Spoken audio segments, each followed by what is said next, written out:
sou Vivi. Mais um vídeo aqui da Masterclass do Dan Brown e agora a gente começa pelo capítulo 12, selecionando e usando o ponto de vista. Sempre é válido reforçar que o escritor é Deus. A gente escolhe quem conta a história, cara. Percebe o quanto que isso não é pouca coisa? E você pode contar a história de qualquer ângulo, qualquer um. Você pode escolher primeira pessoa, terceira pessoa. Uma vez eu escrevi a história que o ponto de vista, não era bem o protagonista, mas era o ponto de vista, quem era o narrador era o espelho da casa. O espelho estava contando a história das pessoas que passavam ali dentro daquela casa. Eu tenho essa história guardada no lugar, nunca terminei, eu preciso terminar, essa história era muito legal. Porque o espelho passava, viajava nos lugares, porque o protagonista... eu não vou falar, não vou dar spoiler, mas enfim... Ponto de vista pode ser a porra de um espelho, entendeu? Esse é o ponto. Se você escolher usar o seu narrador, né? Se o seu narrador for um cara onipresente, você tá dando um poder imenso para a narrativa. Tem que saber disso. E é muito mais difícil você esconder as informações, porque afinal o cara é onipresente, onisciente, sabe tudo. Complicado. Mas se você optar por um personagem por capítulo ou um personagem por livro, você limita o acesso do leitor a apenas um olhar. E aí você consegue criar muito mais suspense. É algo que o leitor pode se agarrar mais também, ter mais confiança. E se você quiser mudar os pontos de vista, é interessante que você escolha personagens que têm mais a perder ou a aprender com esses conflitos. Que aí eles contribuem melhor para o suspense da história. Teste pontos de vista diferentes, brinca bastante, até você achar o certo e o que funciona melhor para aquela história que você está escrevendo. E para criar um mistério, você muda o ponto de vista para quem vai fazer perguntas, para quem obviamente não tem as respostas. E aí quando você diferencia os olhares, como a gente falou lá atrás, né, de pontos de vista diferentes, personagens que vão colocar em questão o valor ou os pensamentos do herói ou até do vilão, quando você cria isso, você fortalece ainda mais a personalidade desses personagens e os laços emocionais entre eles. Quem que não aprende mais depois de uma treta familiar, ou fica mais próximo, ou até separa de vez quando tem uma briguinha, um conflito ali. Então, basicamente é isso. Para criar mistério, você também pode usar outros personagens, e aí aquela coisa de criar personagem para servir a sua narrativa, cria personagens que vão revelar informações para esse personagem que, com o ponto de vista que ele tem, não tem como, você não teria como revelar de outra forma. Não é fácil não. Criar mistério é difícil. 13. Exposição e diálogo. Tem essa dica no Masterclass do Neil Gaiman também. O bom aqui que o Dan Brown falou é que você tem que apelar para os sentidos. Barulho, cheiro, gosto, detalhes, sensações em geral. Faça com que seus personagens olhem para os cantos, olhem para a pessoa.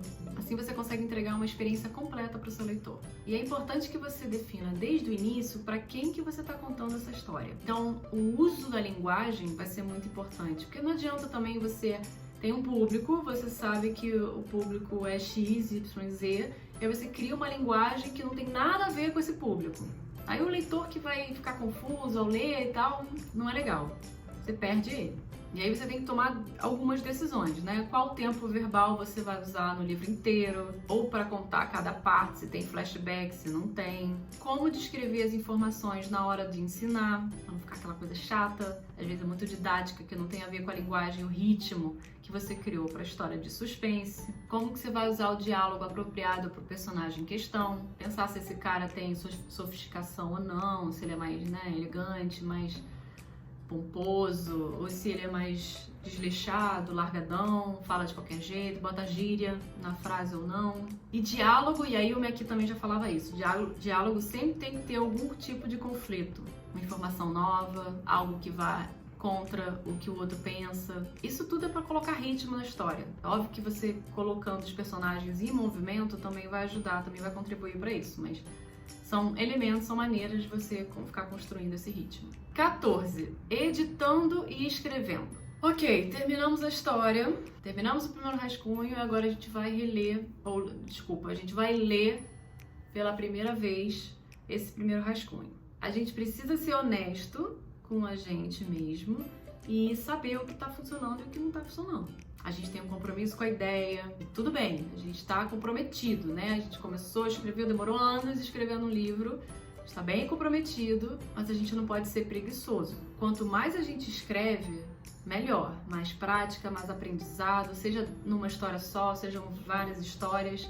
Quanto mais a gente pratica, a gente melhora, eu sei. Mas na hora de editar, a gente também não pode ser econômico. A gente também tem que fazer mais e mais. Se alguma informação estiver ruim, ou se ela foi inútil pro clímax, a gente faz também que nem o Robert McKee já falou, a gente corta sem piedade. Ajuda você deixar o texto um tempo na gaveta assim, isso não é lenda, gente, ajuda bastante. Eu lembro que eu escrevi um livro há 3 anos e eu já tinha tentado reescrever ele umas milhões de vezes. Mandei pra minha gente, ainda tava sem conflito, ainda tava ruim, eu achei que ainda tava fraco. E aí esse ano eu peguei o livro pra dar uma olhada e eu reescrevi ele todo, diminuí bastante a quantidade de personagens, mudei um montão de coisa. Aí sim eu senti confortável e satisfeita com ele. Assim. Levou 3 anos na gaveta para eu olhar de novo pro livro com uma nova energia e com soluções que eu não tinha naquela época, né, com ideias de solução. Então, às vezes funciona deixar na gaveta. E aí, quando você for ler pela primeira vez, depois desse tempão na gaveta, você lê como se fosse leitor de primeira viagem, né? Aquela história, você nunca leu aquela história antes. Aí que você vai encontrar coisa, amigo. Você vai, sair zorro, você vai sair cortando tudo. Assim que é bom. Não pode ter medo de apagar tudo, não, gente. Faz de novo algo que não deu certo. Principalmente o final. Se você acha que o final não se encaixou com tudo aquilo que você tinha escrito, reescreve, refaz, joga tudo fora, começa de novo. Então, às vezes dá pra aproveitar assim o que já foi feito. E sobre feedback, o Dan Brown fala um negócio legal pra você tomar cuidado. Porque um feedback dado antes da hora, de maneira precoce, pode ser bem prejudicial. E às vezes a pessoa adorou seu livro, falou bem pra cacete, tá? Falou, caraca, que história incrível, tem tudo, não sei o que, todos os personagens são legais e tal. Aí você fica arrogante, fica preguiçoso, você não quer terminar aquela história, porque afinal, né, você já encheu o seu ego com elogios. Ou o contrário, pode ser uma bomba e aí vai te deixar inseguro para continuar, arrependido de ter se dedicado àquela ideia. O importante é você confiar em você mesmo e terminar aquele primeiro rascunho. E aí só quando for a hora, quando você estiver bem mais seguro daquele rascunho, seja o primeiro, seja o segundo, seja o terceiro, aí você mostra para quem você acha que vai entender seu livro, né? Que tem o mesmo gosto que você. Alguém que seja o seu público. E lembre-se que você vai sempre querer mexer em alguma coisa, porque o livro nunca tá pronto. E consertar demais, gente, cuidado, porque você pode acabar destruindo a magia que tinha na história. E sobre processo, Dan Brown fala sobre processo também, aqui que a coisa fica interessante. Ele diz pra gente ter aqui um compromisso com o processo, com as horas que a gente senta para escrever. Todas aquelas ideias que a gente teve, todas as respostas que a gente precisa dar, e que se a gente chegar na metade do processo, na metade do livro, e ainda assim não conseguir saber o que a gente quer com aquilo, que a gente tem que, né, para tudo, e agora a gente vai se comprometer a responder isso, a descobrir o que a gente quer. Então a gente precisa se comprometer com aquela ideia. Eu sei que a gente, como a gente falou antes, né, a gente tem milhões de ideias e quer partir para todas, quer escrever todas, mas vamos lá, foca em uma e termina. Esse é o mais importante. 15. Protegendo o processo. Proteger o processo aqui, gente, e aí vamos lá, vamos debater sobre isso um pouquinho. Esse episódio é um pouco curioso, né? A gente tem que debater aqui um pouco sobre quem é Dan Brown e como que ele escolheu escrever, como que ele escolheu viver a vida dele, estilo de vida, privilégios, tudo isso conta. A gente tem que levar em conta na hora de a gente se comparar, né? De a gente pensar assim, qual vai ser o meu processo de escrita. Porque é importante, é pertinente proteger o seu processo, eu concordo. Mas é um pouco curioso, porque vamos lá, é fácil você ser rico, homem, branco, e falar do tempo que do trabalho duro que é você tirar um tempo para você escrever todos os dias e que o resultado não vai aparecer sozinho, porque afinal você tem que trabalhar duro para aquilo, para, né, escrever, porque a história não vai se fazer sozinha. E aí ele fala que ele começa de madrugada todos os dias, bem cedinho, e vai até a hora do almoço escrevendo, sem parar, sem interrupções, numa caverna lá, num quarto fechado, sem internet, sem TV, sem nada, justamente para ele focar na história que ele tá escrevendo. Mas aí você para e pensa, cara, eu fiquei boba, porque justamente esse horário, mesmo quando eu tava desempregada, mesmo quando eu tava, né, em outros empregos, em outras situações, autônoma, que eu fazia meu próprio horário, ainda assim, era um horário muito difícil para mim, para eu conseguir escrever, porque era justamente mulher, eu moro sozinha, solteira, tudo bem que eu não tenho filhos, mas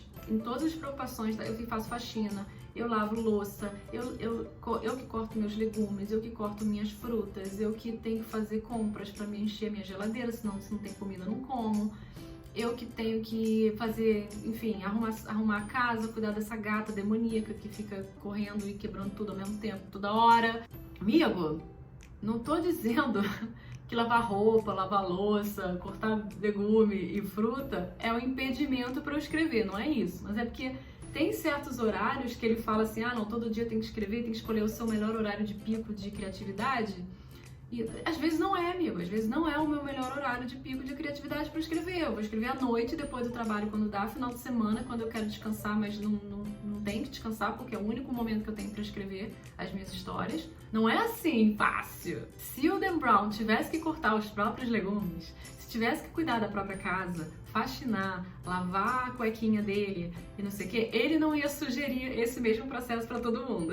Mentira, ele não sugere pra todo mundo, ele diz que ele tem o dele, você precisa ter o seu e proteger o seu. Mas tudo bem, tá? Eu só quis dar quis criar aqui um momento de tensão pros espectadores e gerar comentários, mesmo que sejam odiosos.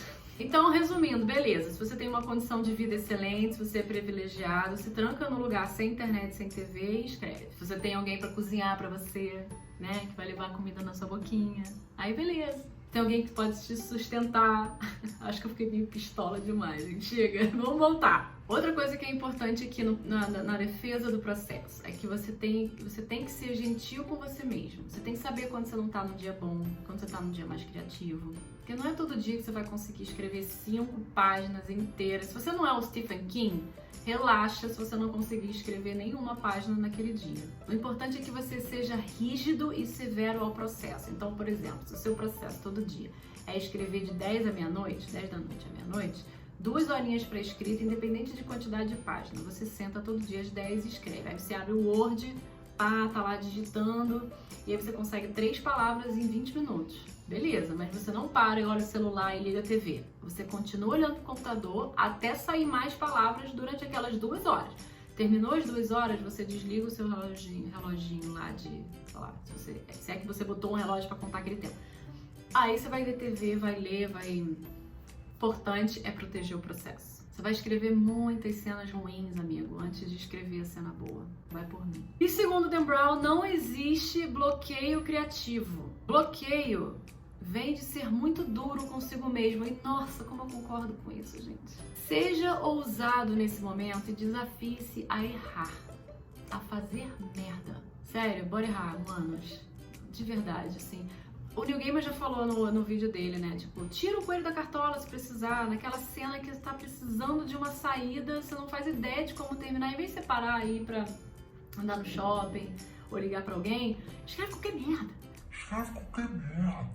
Escreve lá, e aí surgiu um portal mágico e a pessoa foi transportada pra praia e não sei o que, e conseguiu encontrar quem ela queria que encontrar. Beleza, terminou aí. Aí depois você volta e aí conserta, corrige com menos coelhos, né? Com menos deuses ex machina, tá bom? Importante errar, não tenha medo. Verdade é que eu tô zoando o Dan Brown aqui, do privilégio branco dele, mas eu fiz a mesma coisa. Quando eu tive que escrever o #fui, eu não estipulei páginas, eu estipulei horas. Eu fazia exatamente isso, eu chegava do trabalho tarde, ia jantar, tomar banho ainda, e começava a escrever tipo 9 horas da noite, 9 e meia. E eu ia até 11h30, era o meu horário. Então eu escrevia praticamente 2 horas por dia até terminar o livro. Então tinha dias que eu escrevia 3, 5, já cheguei a 8 páginas num dia só, mega empolgada. E tinha dias que eu fazia menos de 1 página, é normal. Mas eu percebi que sim, quando eu protegi o processo, independente, galera, vamos sair pro shopping, pra não sei o que, pra jantar, pra whatever, qualquer coisa do tipo, eu falava, não, galera, eu me estipulei que de segunda a sexta eu ia fazer isso, posso sair sábado, posso sair domingo, mas hoje não. E eu percebi que fluía muito melhor, eu não tinha esses gaps no dia da semana, essa proteção fez diferença pra mim. E também porque pra mim funciona a pressão, né? Eu tinha um prazo pra entregar o título. Então isso era uma estamina, era uma maneira, era um motor, uma maneira de me fazer continuar escrevendo. Se você não tem prazos, aí talvez, e se você funciona bem com pressão também, estipula um prazo. Bota na agenda, eu tenho que terminar até 28 de outubro. Beleza, até 28 de outubro, de trás pra frente, quantos dias, quantas horas, quantos que você precisa escrever pra poder chegar até lá com o livro pronto. Faz essa conta, faz essa matemática e faça o processo. O Dan Brown fala também para você preparar o texto do dia seguinte, ou da próxima vez que você for escrever. Ele diz assim, terminou o capítulo, terminou onde você tem que terminar? Pega um bloco de notas, ou no próprio caderno, ou no próprio computador, né, num lugar, e fala assim, próximo capítulo, vou escrever sobre isso, sobre aquilo, blá, blá, blá, blá, blá, e vai terminar assim, ou vai começar assim, pelo menos, e aí você para. Que aí também te ajuda a você não perder o fio da meada, o ritmo que você estava criando pro capítulo anterior e etc. E agora vem a parte Dan Coach, que eu adorei. Mas ele tem toda a razão, gente, faz todo sentido, eu concordo. Tem que fazer exercício físico, exercício pra mente, se alimentar bem. Gente, vamos pensar, dopamina, adrenalina, serotonina, tudo isso faz bem pra escrita. Porque tudo que provém de uma vida saudável, de exercício físico e de alimentação boa, não tem como você não se sentir bem para fazer outras atividades criativas, no caso a escrita. Então faz toda a diferença sim. Falou o Dan Brown, né, que é tipo sequinho, que tem tempo para ficar horas na academia porque tem lá alguém para cozinhar para ele, cortar os legumes dele. Eu peguei muito no pé do Dan Brown. Mas uma coisa que é legal, porque a escrita contribui para o sedentarismo, né? A gente fica sentado durante muitas horas, então é importante parar de vez em quando, dar aquela alongada, ir pra academia, fazer yoga. Comecei a fazer yoga, gente, tô toda dolorida. E para finalizar por hoje, pelo vídeo de hoje, não ainda as Masterclass do Dan Brown, como todo processo é diferente, o ideal aqui é você entender se o seu começa com a ideia, com outline, os pontos principais da história ou com detalhes. Talvez você não precise se preocupar com detalhes no início, mas assim, sério, independente da maneira como você consiga começar uma história, se joga. Se joga, não pense nessa coisa de estrutura, outline e tudo mais, se você não está acostumado com isso, se você não gosta disso, se você não consegue visualizar o todo antes de começar, então beleza, só comece e faça. Sem medo, galera! Ficamos por aqui hoje, eu acho que esse realmente é o penúltimo vídeo e no próximo a gente começa com o capítulo 16, A Vida do Escritor. Beijo, fui!